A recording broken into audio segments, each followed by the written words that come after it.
কেন মির্জা ফখরুল সাহেব আওয়ামী লীগের রাজনীতি রাখতে চাচ্ছেন? তিনি পরিশুদ্ধ আওয়ামী লীগ চাচ্ছেন, কারাপ্টেড আওয়ামী লীগগুলো শাস্তি চাচ্ছেন, কিন্তু আওয়ামী লীগের রাজনীতি তিনি উচ্ছেদ করতে চাচ্ছেন না। শেখ হাসিনা যে ভুল করেছেন, রাজনীতি কে যাকে বলা হয় প্রতিদ্বন্দ্বীহীন করার জন্য তিনি তার সকল রাজনৈতিক প্রতিপক্ষকে তিনি দমন করার চেষ্টা করেছেন। এটা তার রং সিদ্ধান্ত, কিন্তু বিএনপি সেই ভুলটি করবে না।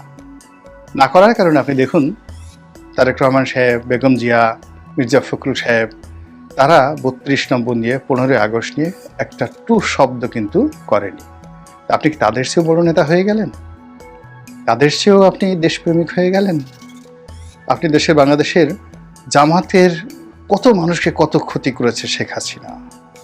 ডাইরেক্ট শত শত মানুষকে গুলি করে পা ভেঙে ফেলেছে, পা কেটে ফেলতে হয়েছে শত শত জামাত শিবিরের কর্মীদেরকে।